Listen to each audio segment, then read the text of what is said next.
I am continuing in my reading. What I'm doing in this series is to read through the entire standard works of the Church of Jesus Christ of Latter-day Saints. This consists of the Bible, the Book of Mormon, the Doctrine and Covenants, and the Pearl of Great Price. I am continuing reading in a chronological order, according to event, not according to publication or volume, so I'm skipping around a bit as I move along. We continue now again in the Gospels. Christ has gone down to Jerusalem again for the Passover, but is back in Galilee because the Jews in Jerusalem keep wanting to kill him.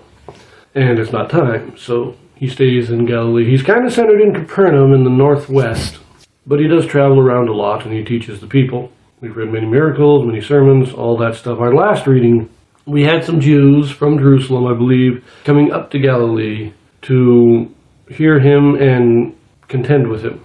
And they were complaining that the apostles weren't following the tradition of the elders in washing before eating. We read that in Matthew. We're going to now turn to Mark, chapter 7. I think we're going to read the same thing as in Matthew. I know that for a little while here we're going to be doing a lot of discourses and a lot of contentions between Christ and the Pharisees and the leaders of the Jews. In this video, we have a Joseph Smith translation. And what the Joseph Smith translation is, this is a translation or correction done by Joseph Smith to restore those passages that have been lost or corrupted over the years. So let us turn to Mark, chapter 7, verses 1 through 23. Then came together unto him the Pharisees and certain of the scribes which came from Jerusalem. And when they saw some of his disciples eat bread with defiled, that is to say, with unwashen hands, they found fault. For the Pharisees and all the Jews, except they wash their hands oft, eat not, holding the tradition of the elders. And when they come from the market, except they wash, they eat not. And many other things there be, which they have received to hold, as the washing of cups and pots, brazen vessels, and of tables. Then the Pharisees and scribes asked him, Why walk not thy disciples according to the tradition of the elders, but eat bread with unwashen hands? He answered and said unto them, Well hath Esaias prophesied of you, hypocrites, as it is written, This people honoureth me with their lips, but their heart is far from me.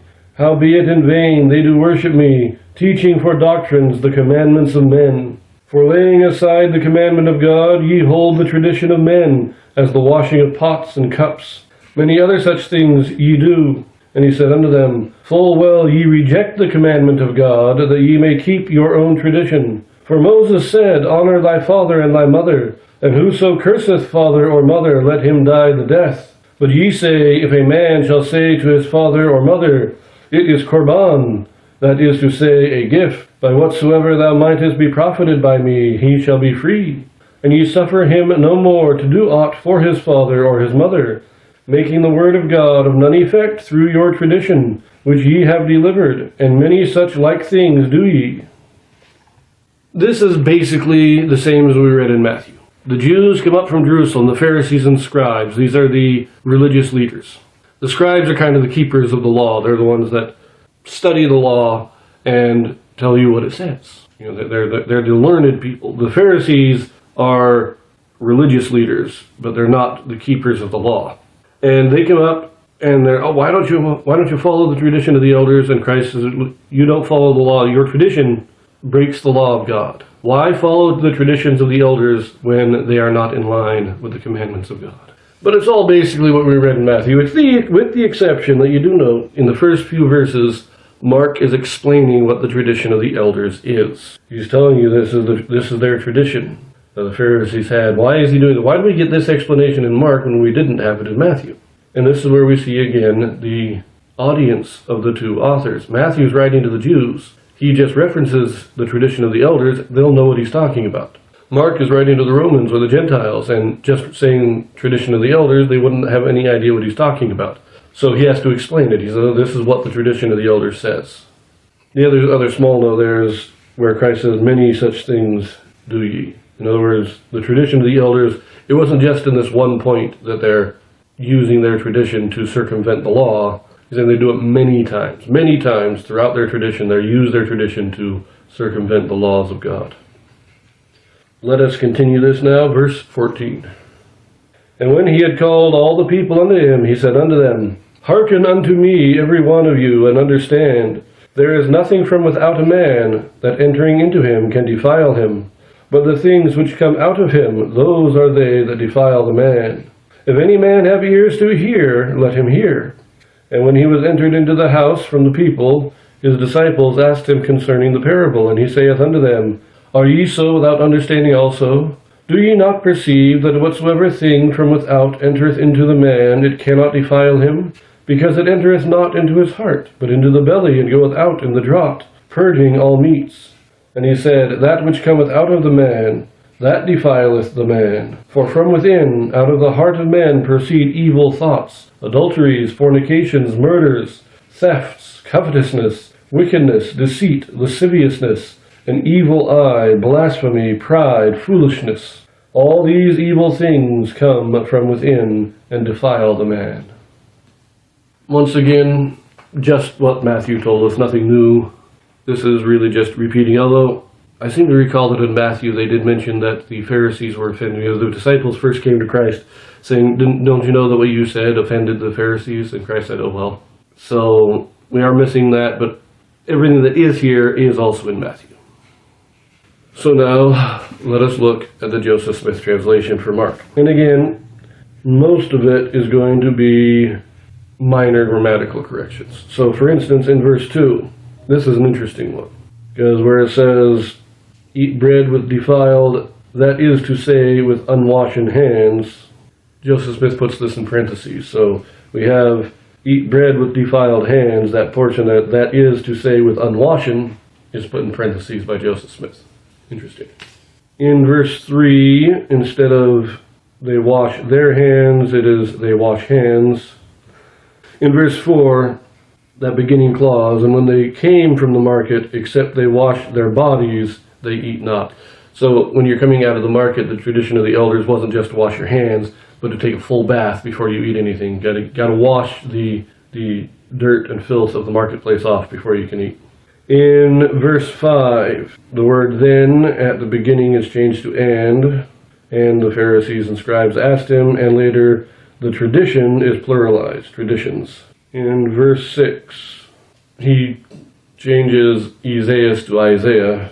Sounds a little odd, but in verse 7, teaching for doctrines, the commandments of men is corrected, teaching the doctrines and commandments of men, the same correction that we saw in Matthew. In verse 8, instead of as the washing of pots and cups, we have the washing of pots and of cups. Now verses 9, 10, and 11 all have somewhat significant changes, so let's just read that in the Joseph Smith translation. It says here, And he said unto them, Yea, altogether ye reject the commandment of God, that ye may keep your own traditions. Full well it is written of you by the prophets whom ye have rejected. They testified these things of a truth, and their blood shall be upon you. Ye have kept not the ordinances of God, for Moses said, Honor thy father and thy mother. And whosoever curseth father or mother, let him die the death of the transgressor, as it is written in your law. But ye keep not the law.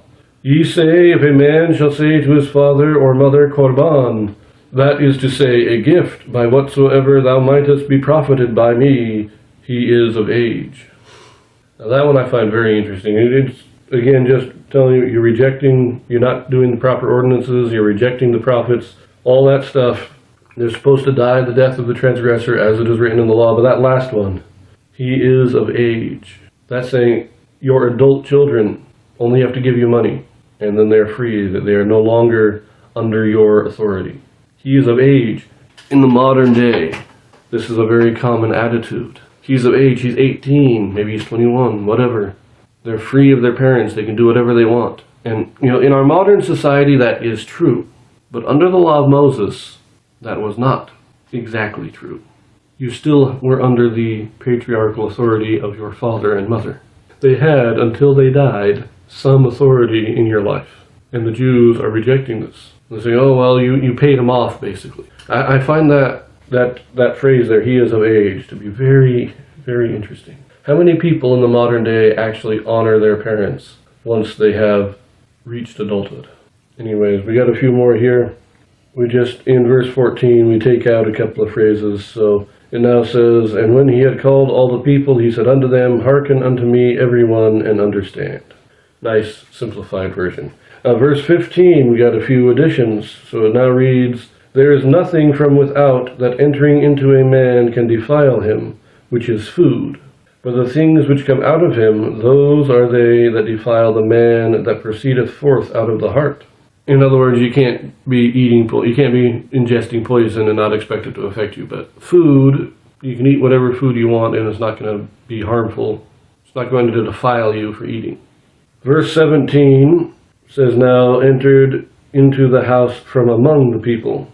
In verse 18, this first sentence has a couple of changes. Now reads, "And he said unto them, Are ye without understanding also?" And then in that last clause, take out the word it. This just cannot defile him. In verse 20, this is just some minor ones. Now reads, "And he said, That which cometh out of a man defileth the man." And then verse 21 pluralizes hearts.